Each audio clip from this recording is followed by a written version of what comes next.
The second year of session is in full swing, with many topics being debated. But two bills that were passed quickly in the House have been stalled in the Senate after receiving objections from Upstate Senators. The two bills deal with matters of health, mainly for teens in the state.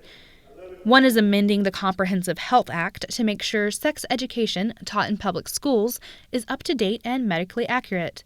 The second, the Cervical Cancer Prevention bill, would require information about the HPV vaccine be provided to parents when reviewing the options and suggestions from the health department regarding age-appropriate vaccines.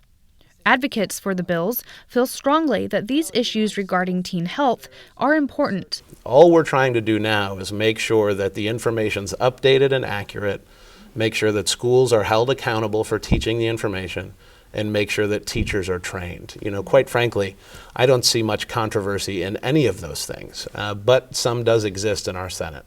And just thinking about the HPV vaccination if you think about there's a vaccine that could prevent cancer. Wouldn't you want that for your child? And I think most parents would say yes.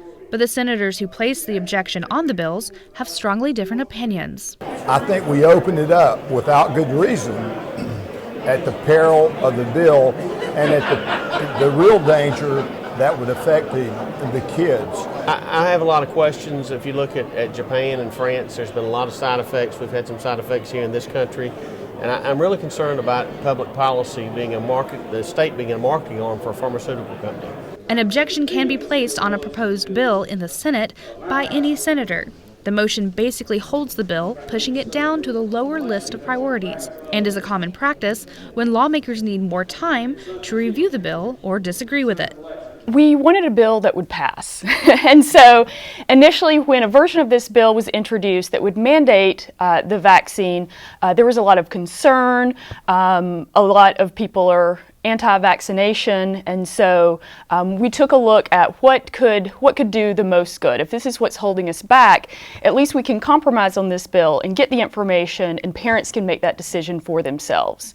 But I'm just not sold on the fact that it's safe for our children, and that's what they're giving this to. This is something to prevent sexually transmitted diseases that we're going to give to our children, and that brings a little pause.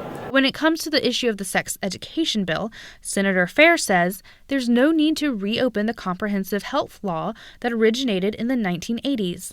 People can argue one way or the other. Coincidentally or not coincidentally, the incidence of teenage pregnancy has gone down over the years under the Comprehensive Health Act. You can't find me another industry, another business, another topic where we're doing the exact same thing today we were doing in 1988, right? It's just time to blow the dust off this thing and make sure we're keeping up with the times. Teen pregnancy is down in the state, but with 4,000 new teen moms in the last year, Alton says it's not something that the state needs to ignore. The good news, again, is we're making progress, but I don't think any of us would say 4,000 new teen mothers in South Carolina last year means that we have this issue figured out. Another concern of opponents of the bill is that exposing kids to more conversations about sexual activity and not just teaching abstinence will provide a gateway for curiosity. But what studies have shown is that when we get the medically accurate, correct information in the hands of young people, they make the decision that's right for them, and they're more likely to delay sexual activity. And so that's the ideal, is that young people have the information so they can make the best choices about their bodies for themselves. So on one hand, we have a bill to revise and update sex education. On the other hand, we have the Cervical Cancer Prevention Act, right?